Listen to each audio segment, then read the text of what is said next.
Friends, today I am going to teach you chapter A House is Not a Home of Moments. You are seeing here a picture where is a child and here is also a lady and a cat. Now, what is the relation between of them and why they are out of home? We are discussing this point in our chapter. Here in this story, the narrator who is sharing his experiences. Narrator क्या कर रहा है? अपने experience से share कर रहा है. When he was in high school. जब वो हाई स्कूल में आता है तब उसके साथ उसकी लाइफ कैसे चलती है, उसको स्कूल में कैसा फील होता है, हाउ ही फील देयर, यही चैप्टर में इसने डिस्क्राइब किया है. और वहां उसके साथ क्या क्या घटना हुई है, उसका एक्सपीरियंस उसने शेयर किया है. एंड नरेटर ने साथ में शेयर किया है कि एक हाउस और होम के बीच में डिफरेंस क्या है. उसने इस डिफरेंस को कैसे क्लियर किया है. You are seeing here as title a house is not a home. तो हाउस मीन्स क्या है और होम मीन्स क्या है, इसको उसने डिफरेंशिएट किया है. He is differentiating between house and a home. We all know that house is built with cement, bricks, and other extraordinary items, just like iron also. तो जो हाउस है वो कैसे बनता है, सीमेंट से बन रहा है या फिर उसमें ब्रिक्स का यूज किया जा रहा है या अदर कोई भी इक्विपमेंट्स उसमें यूज किए जा रहे हैं, एज आयरन का उसमें यूज किया जा रहा है. बट अ होम कैसे होता है? होम का मीन्स केवल एक बिल्डिंग नहीं है जिसमें हम रहते हैं. होम का मीन्स होता है जिसमें रिलेशन रहते हैं, हमारे रिलेटिव्स रहते हैं, हमारे फैमिली मेंबर्स रहते हैं और विद इमोशंस रहते हैं. आप एक दूसरे से कोऑर्डिनेशन के साथ रहते हैं, कोऑपरेट करते हुए रहते हैं, एक दूसरे की फीलिंग्स को समझते हुए रहते हैं. That is called a home. तो नरेटर ने यहाँ पर इस चीज को बहुत अच्छे से उस समय समझ लिया जब उसके घर में आग लग गई. और आग लग जाने पर अब उसके पास कुछ नहीं बचा. और जब वो अपने ग्रैंड मदर के घर चला गया, वहां से जब वो स्कूल जाता है तो वहां स्कूल में उसकी सबने कैसे हेल्प की, ग्रैंड मदर ने घर में उनकी कैसे हेल्प की, तब उसे समझ में आता है कि घर तो वो होता है जहां हमारे साथ हमारी फीलिंग्स को समझने वाले हो, हमें हेल्प करने वाले हो और हमारे साथ प्यार से अटैचमेंट के साथ रहने वाले हो. That is called a home. जो जला था वो घर था, अ हाउस, एक मकान जो बिल्डिंग से बना हुआ बिल्डिंग थी, जो ब्रिक से सीमेंट से तैयार किया गया था. वो घर जल गया था, लेकिन वो घर वो है रियल वे में घर उसे हम कह सकते हैं जहां हम प्यार से अटैचमेंट के साथ जुड़ते हुए सब मिलकर रहते हो. अब उसमें कोई भी हो सकता है, जरूरी नहीं कि बिल्कुल हमारे घर के ही मेंबर है कि मेरे भाई बहन है, मेरे मम्मी पापा है. उसमें हमारे फ्रेंड्स भी हो सकते हैं, उसमें हमारे नेबर्स भी हो सकते हैं जो हमारी हेल्प करते हैं. तो हम ऐसी जगह को जहां सब मिलकर एक दूसरे की हेल्प करते हुए रह रहे हो, सब एक दूसरे के साथ अटैच हो, इमोशनली अटैच हो, that is called a home. We are discussing this story that how narrator is sharing his experiences about a house is not a home. This story reflects the challenges of being a teenager and the problems of growing up. How does the author overcome his problems? यहाँ ये जो story है ये teen age होने पर जो challenges आते हैं उनको रिफ्लेक्ट कर रही है कि हमारे सामने क्या क्या चैलेंज आ जाते हैं और वो जो प्रॉब्लम्स हैं जो हमारे टीन एज में आने पर, हमारे बड़े होने पर हमें फेस करनी पड़ती हैं, उन चैलेंजेस को भी इस स्टोरी में रिफ्लेक्ट किया गया है. एंड राइटर अपनी उस तरह की प्रॉब्लम से कैसे बाहर निकल पाता है, इस चीज को भी इस चैप्टर में उसने शेयर किया, अपने एक्सपीरियंस को शेयर किया है. My first year of high school felt awkward after leaving junior high at the head of my class with all the seniority the upper grade levels could afford me. Writer यहाँ बता रहा है कि मेरा high school में उस दिन पहला ही दिन था. हाई स्कूल के लिए मेरा उस साल पहला साल था हाई स्कूल में और उस दिन पहले दिन ही था कि after living junior high at the head of my class, अपनी क्लास का हेड होते हुए भी जूनियर को छोड़ते हुए विद ऑल द सीनियरिटी, अपनी सारी सीनियरिटी के साथ. सीनियरिटी कैसे होगी? कि जब वो जूनियर क्लासेस में था तो जूनियर क्लासेस में मीन्स 8th क्लास में आ रहा होगा वो, और 8th क्लास का जो बच्चा होगा जूनियर स्कूल में क्या कहलाएगा, वो सीनियर कहलाएगा। और जब वो हाई स्कूल में गया 9 to 12 स्कूल में गया वो, तो वहां पर वो उसका फर्स्ट ईयर था, first year means 9th class, तो यहाँ क्या बन गया, वो जूनियर स्टूडेंट कहलाया यहाँ का, इस स्कूल का। और यहाँ पर क्या कहला रहा है, वो यहाँ का सीनियर कहला रहा है। तो सारी सीनियरिटी यहाँ की छोड़ते हुए, अपने उस लेवल को छोड़ते हुए, जो उसने वहां पर अपना एक लेवल बनाया हुआ था उसको छोड़ते हुए वो कहाँ गया है, अपने हाई स्कूल के फर्स्ट ईयर में है। It felt strange starting over as a freshman. तब यहाँ उसे बिल्कुल कैसा फील हो रहा है, स्ट्रेंज फील हो रहा है और फ्रेशमैन जैसा फील हो रहा है। क्यों? क्योंकि यहाँ पर उसका लेवल फिर से शुरू हुआ है। अब जूनियर 9th में जाएगा, फिर 10th में, फिर 11th, फिर 12th, देन वो he has become here senior. तब वो क्या बन जाएगा, यहाँ पर सीनियर बनेगा। तो इसीलिए उसे कैसा फील हो रहा है यहाँ पे कि मैं एक फ्रेशमैन हूँ, यहाँ तो मेरे लिए सब कुछ नया है, यहाँ अपनी वो इमेज, वो अपना स्थान मुझे फिर से बनाना पड़ेगा। The school was twice as big as my old school. अब नरेटर ये भी बता रहा है कि जो उसका ये वाला स्कूल है, ये स्कूल अपने उसके पुराने स्कूल से, पहले स्कूल से बहुत बड़ा है, दुगना बड़ा है। And to make matters worse, लेकिन सब कुछ क्या है, गड़बड़ है, फिर भी सब कुछ उसके साथ गलत हो रहा है। My closest friends were sent to a different high school. क्यों? क्योंकि जो उसके सबसे ज्यादा क्लोजेस्ट फ्रेंड थे वो डिफरेंट स्कूल में चले गए। आई फेल्ट वेरी आइसोलेटेड, और मैं बहुत आइसोलेटेड, अकेलापन महसूस कर रहा हूँ, लॉनली महसूस कर रहा हूँ।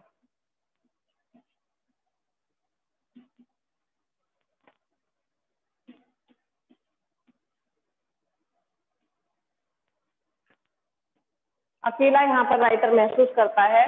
उसे अच्छा नहीं लग रहा है कि जब वो न्यू स्कूल में आया है तो उसके साथ ही उसकी एक पोस्ट, उसकी एक वैल्यू, वो सब खत्म हो गई है, क्योंकि यहाँ पर वो बिल्कुल एक नया स्टूडेंट है, न्यू स्टूडेंट है, और उसके जो फ्रेंड्स हैं वो भी उसके साथ यहाँ नहीं है। I missed all teachers so much that I would go back and visit them. मैं अपने पुराने टीचर्स को भी बहुत मिस कर रहा हूँ और मुझे अब उनके पास जाना होगा, उनसे मिलना होगा। They would encourage me to get involve in school activities, और वो मुझे स्कूल की एक्टिविटीज करने के लिए क्या करेंगे, इनकरेज करेंगे कि मैं स्कूल एक्टिविटीज में इन्वॉल्व हो जाऊं, so that I could meet new people, जिससे कि मैं नए नए व्यक्तियों से मिलूं। दे टोल्ड मी, उन्होंने मुझे बताया था, that in time I would adjust and probably end up loving my new school more than I had my old one. और तब वो सोच रहा है कि मेरे जो टीचर थे पुराने स्कूल के, उन्होंने मुझे ये भी बताया था कि जब तुम नए स्कूल में जाओगे, उनकी इस एक्टिविटीज में पार्टिसिपेट करोगे, उनके साथ ज्वाइन हो जाओगे, तो एक समय ऐसा आ जाएगा कि तुम अपने पुराने स्कूल को भी भूल जाओगे, तुम्हें वहां पर इतना प्यार मिलेगा सबका। They made me promise that when that happened I would still come by and visit them from time to time. और उन्होंने मुझसे कहा कि तुम वादा करो कि जब तुम्हारा वहां पर सब ठीक चलने लगे, तुम्हें समझ में आने लगे, तुम एक्टिविटीज में पार्टिसिपेट करने लगो, तो ऐसा ना हो कि हमें भूल जाओ, हमें टाइम टू टाइम मिलने आते रहना। ऐसा नहीं है कि अपने पुराने स्कूल को, पुराने टीचर्स को भूल जाओ। I understood the psychology in what they were saying, but I took some comfort in it nonetheless. अब नरेटर बता रहा है कि मैं समझ रहा था कि टीचर मुझे ऐसा क्यों कह रहे थे। टीचर इसलिए कह रहे थे ताकि मैं अपने न्यू स्कूल में एडजस्ट कर सकूं, क्योंकि मैं नए स्कूल में जाकर पुराने स्कूल को बहुत मिस कर रहा था। तो वो मुझे समझाने की कोशिश कर रहे थे कि तुम्हें आगे बढ़ना है, आगे की क्लासेस में जाना है, इसीलिए तुम्हें आगे बढ़ने के लिए वहाँ की एक्टिविटीज में पार्टिसिपेट करना होगा, वहाँ न्यू फ्रेंड्स बनाने होंगे। और एक इनडायरेक्ट वे में वो कहना चाह रहे थे कि इतने फ्रेंड्स हो जाएंगे तुम्हारे वहाँ पर कि तुम्हें अपने पुराने फ्रेंड्स की, पुराने टीचर्स की याद ही नहीं आएगी, और तुम्हें क्या करना होगा, तुम्हें कभी कभी आकर हमसे मिलना भी होगा, ऐसा नहीं है कि हमें बिल्कुल पूरी तरह से भूल जाओ। तो ये सारी साइकोलॉजी उसे समझ में आ रही थी टीचर्स की, वो इसीलिए ऐसा कह रहे हैं। और फिर भी वो थोड़ा सा अनकंफर्टेबल फील कर रहा था। One Sunday afternoon, not long after I had started high school, I was sitting at home at our dining room table doing homework. It was a cold and windy fall day, and we had a fire going in our fireplace. अब एक Sunday दोपहर बाद की बात है, जिस समय writer अपने स्कूल से आने के बाद दोपहर में, संडे में स्कूल से आने के बाद जब अपना काम करता है, और नेक्स्ट डे जो संडे है, संडे में वो अपने वर्क को कैसे कर रहा है, वो उसको एक्सपीरियंस को शेयर कर रहा है कि दोपहर बाद की बात है, मैं अभी हाई स्कूल में ही आया था, बहुत ज्यादा टाइम नहीं हुआ था मुझे, तब मैं डाइनिंग रूम टेबल पर बैठा हुआ था, अपना होमवर्क कर रहा था। बहुत ठंडी हवाएं चल रही थी और मेरे फायर प्लेस पर फायर जली हुई थी। As usual my red tabby cat was lying on top of all my paper, purring loudly and occasionally scratching at my pen for entertainment sake. और एज यूजुअल, जैसे कि हमेशा ही होता था कि जो मेरी रेड टेबी कैट थी वो मेरे पेपर्स की टॉप पर आकर बैठ जाती है, purring लाउडली, और तेजी से आवाज निकालती है, अपनी purring करती है, तेज चिल्लाती है, ओकेजनली स्क्रैच करने लगती है पेन को, और फॉर एंटरटेनमेंट से, किस लिए कर रही है, केवल एंटरटेनमेंट के लिए, यानी कि उसकी जो पेट कैट है वो उसके साथ एंजॉय करती है। किस समय कर रही है वो एंजॉय, जब संडे की afternoon writer dining room table पर बैठे हुए अपना होमवर्क कंप्लीट कर रहा है। She was never far from me, वो मुझसे बहुत ज्यादा दूर नहीं थी। I had rescued her when she was a kitten and somehow she knew that I was the one responsible for giving her the good life. और मैंने उसको तब बचाया था जब वो बहुत छोटी थी, किटन थी वो बिल्कुल, तब मैंने उसकी जान बचाई थी। और वो ये बहुत अच्छे से जानती थी कि कोई भी उसके अच्छे जीवन के लिए इतना रेस्पॉन्सिबल नहीं है जितना कि मैं। क्यों? क्योंकि उसको ये जो अच्छी लाइफ अब मिली, उसका जो जीवन मैंने बचाया वो मैं ही था, इसलिए वो मुझसे बहुत अटैच थी, मुझसे दूर नहीं थी। उसका जो अटैचमेंट था वो बहुत ज्यादा था मेरे साथ में, क्लोज थी मेरे बहुत वो। My mother kept stoking the fire to keep the house nice and warm.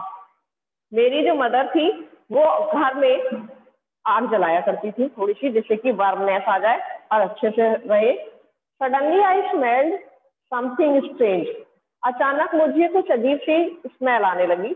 Then I notice it smoke pouring in through the flames of ceiling. तब मैंने नोटिस किया कि जो धुआं है वो सेलिंग में से आ रहा है, सेलिंग की फ्लेम्स में से। The smoke began to fill the room so quickly that we could barely see. और स्मोक इतनी जल्दी से रूम में भर गया कि मुझे अब कुछ दिखाई भी नहीं दे रहा था, बड़ा मुश्किल हो रहा था कुछ भी देख पाना। Dropping our way to the front door, अब फ्रंट डोर की तरफ झपटते हुए, ड्रॉपिंग भाग कर जाते हुए एकदम से, we all ran out into the front yard, एकदम लपक कर मैं भाग तेजी से फ्रंट डोर की तरफ गया और फिर वहां से हम फ्रंट यार्ड में चले गए, सामने के आंगन में खुले में चले गए। By the time we made our way outside, और उसी समय में हम कहाँ हो गए, बिल्कुल बाहर। The whole roof was engulfed in flames, it was spreading quickly. अब पूरी रूफ कैसी हो गई थी, धुएं से भर गई थी, लपटों से भर गई थी, फ्लेम से, और ये बहुत तेजी से फैल रही थी। I ran to the neighbours to call the fire department, मैं दौड़कर पड़ोसी के पास गया कि वो फायर डिपार्टमेंट को कॉल करें। While I was my mother ran back in to the house, तभी मैंने नोटिस किया कि मेरी मदर जो है वो वापस दौड़कर कहाँ चली गई है, घर में चली गई है। My mother then ran out of the house carrying a small metal box full of important documents. तब मैंने नोटिस किया कि जो मदर है वो जल्दी से ही वापस आ गई, किसके साथ में, एक बॉक्स, स्मॉल मेटल बॉक्स है जिसमें इंपॉर्टेंट डॉक्यूमेंट्स है, उसे लेकर वो घर से बाहर आ जाती है। She dropped the case on the lawn, और उन्होंने लॉन में उस केस को छोड़ दिया। And in a crazed state, craze एकदम पागलपन वाली स्थिति में, ran back into the house, फिर से दौड़कर घर में गई। इट मीन्स वो क्या करना चाह रही थी, जो इंपॉर्टेंट चीज है वो जल्दी से मैं बचा लूं, इस तरह से वो दौड़ रही थी। आई नी वॉट शी वॉज आफ्टर, मैं जानता था कि वो किस चीज के पीछे थी।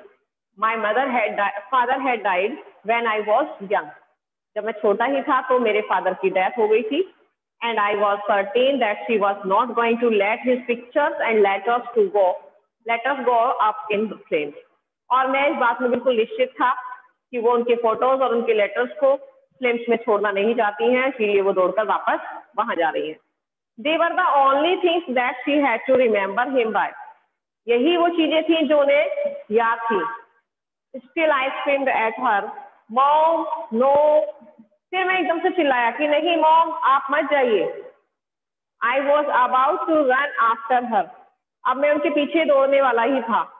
इट मीन्स पहली बार तो उसे देख ही लिया कि मदर अंदर गई और एक स्मॉल बॉक्स के साथ वापस आ गई, लेकिन जब दूसरी बार में उसने देखा कि मदर फिर जाने की कोशिश कर रही है वहां पर उनके पिक्चर्स और लेटर्स को फ्लेम से बचाने के लिए, तब मैंने क्या किया, तब मैं चिल्ला पड़ा कि मॉम आपको नहीं जाना है, और मैं उनकी तरफ दौड़ने लगा।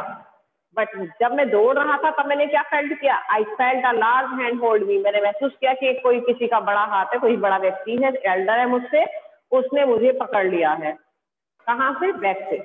It was a fireman. ये कौन था? एक फायरमैन था। I had not even notice that the street had already filled with fire truck, और मैंने अभी तक ये नोटिस भी नहीं किया था कि जो पूरी स्ट्रीट थी हमारी वो फायर ट्रक से भरी हुई थी।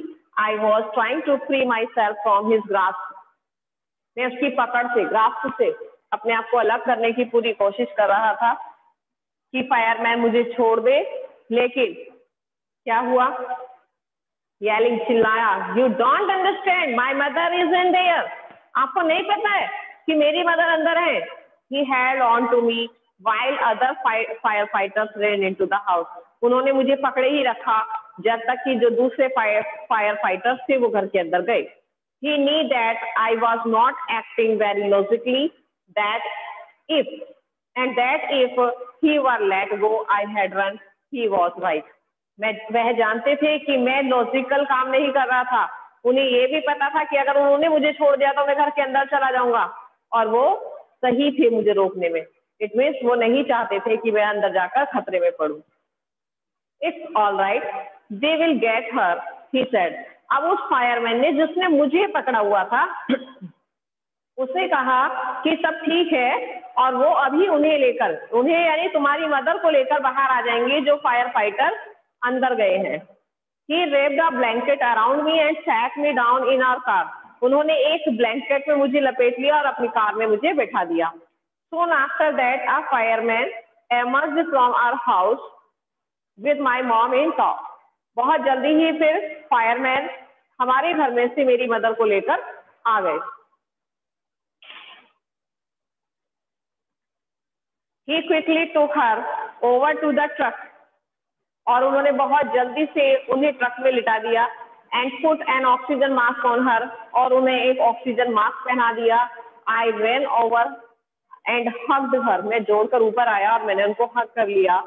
All those times I ever argued with her and hated her vanished at the thought of losing her, और मैं उनसे बार बार आर्ग्यू करता रहा और ये सोचता रहा कि कहीं मैं उन्हें खो ना दूं, कहीं ऐसा ना हो कि आज मैं आखिरी बार उनसे मिल पा रहा हूँ। इट मीन्स वो बहुत डर रहा था, उसे लग रहा था कि मम्मा को कोई प्रॉब्लम हो गई है। She is going to be okay, said the fireman. लेकिन फायरमैन ने क्या उसे समझाने की कोशिश की कि वो बिल्कुल ठीक है। She has just inhaled a little smoke, थोड़ा सा स्मोक उनके अंदर चला गया है। And then he ran back to fight the fire while my mother and I sat there dead. तब मैं दौड़कर फायर के पास गया और जब मेरी मदर और मैं वहां पर आसानी से मूर्छित वे में बैठे हुए थे। I remembering watching my house burn down, मैं अपने घर को जलते हुए देख रहा था, याद कर रहा था कि कैसे हमारा घर जल गया। एंड थिंकिंग, और सोच रहा था that there was nothing I could do about it, कि मैं अब कुछ भी नहीं कर सकता हूँ उसके बारे में। 5 hours लेटर क्या हुआ? 5 hours later the fire was finally out. 5 घंटे लग गए फायर को खत्म करने में। जो घर में आग लगी हुई थी फायर फाइटर्स को उसे बुझाने में 5 घंटे का टाइम लगा। Our house was almost completely burned down. हमारा घर पूरी तरह से जल चुका था। But then it struck me, लेकिन तभी मुझे विचार आया, क्या? I had not seen my cat. मुझे अपनी कैट तो कहीं दिखाई नहीं दे रही है। Much to my horror, ये मेरे हॉरर को बढ़ाने के लिए बहुत थी। Where was my cat? मेरी कैट कहाँ है? मेरा डर बढ़ गया, यानी चारों तरफ मैंने ध्यान किया, मेरी कैट मुझे कहीं नजर नहीं आ रही थी। तब मेरे अंदर और ज्यादा डर आ गया। I realized that she was nowhere to be found. मुझे रियलाइज हो गया था कि अब वो मुझे कहीं नहीं मिलेगी। Then all at once it hit me. तभी अचानक मेरे अंदर और विचार आने लगे। The new school, कि एक तो नया स्कूल, ऊपर से फायर और माई कैट, यानी कि स्कूल में कैसा फील कर रहा था नरेटर? आइसोलेटेड फील कर रहा था। हमारा न्यू फ्रेंड्स, पुराने अपने कोई फ्रेंड्स नहीं है, न्यू टीचर्स है, न्यू बिल्डिंग्स है, न्यू स्कूल्स है, सब कुछ नया। उसके बाद में अपने घर में भी आग लगी, अब घर से भी घर भी नहीं बचा उनके पास। उसके बाद में जो उसकी सबसे क्लोजेस्ट थी वो कैट भी नहीं रही। तो वो इस चीज से क्या हो गया, I broke down in tears, ये सोचते हुए वो बहुत जोर जोर से रोने लगा, आंसू उसके आंखों में से निकल गए। एंड ट्राइड, और रोता गया, चिल्लाते हुए रोता गया। I was suffering loss big time, मैंने इतने बड़े समय में, इस समय में बहुत बड़ा लॉस सहन किया। समझ रहा था कि बहुत बड़ा मेरा लॉस हो गया है। क्यों? क्योंकि इस टाइम पर राइटर को क्या फील हो रहा था, पहले तो उसे आइसोलेशन अपने आप से ही फील हो रहा था कि न्यू स्कूल में है। देन उसे पता चल रहा था कि उसके घर में आग लग गई, फिर उसे पता चला कि सबसे क्लोजेस्ट भी उसके चले गए, तो उसे बहुत दुख महसूस हो रहा था। he is not able to suffer this loss because he is feeling this time he has a big loss of his life, कि अपने जीवन में ये सबसे बड़ा उसका नुकसान हुआ है, सबसे बड़ा लॉस उसका हुआ है, और उसे इस चीज से बहुत डर लगा हुआ था। The fireman would not let us go back into the house that night. उस रात फायरमैन ने हमें अपने घर में नहीं जाने दिया। It was too still too dangerous, वो अभी भी डेंजरस था अगर वो अपने घर में जाते। डेड और alive, I could not imagine living without knowing about my cat, जीवित है या मर गई, मैं इन विचारों को अपनी कैट के बारे में अभी भी नहीं छोड़ पा रहा था। Regardless I had to go, अब हमें जाना ही पड़ा। We piled into the car, हमें कार में भेज दिया गया with just clothes on our back, हमारे ऊपर कुछ कपड़े रखकर, and a few of fireman blanket, और कुछ फायरमैन के ब्लैंकेट थे। And made our way to my grandparents of house to spend the night, और हमारा अब हमें कहाँ जाना पड़ा, अपने ग्रैंड पेरेंट्स के घर जाना पड़ा। अपने घर में हम जा ही नहीं पा रहे थे because that was very dangerous.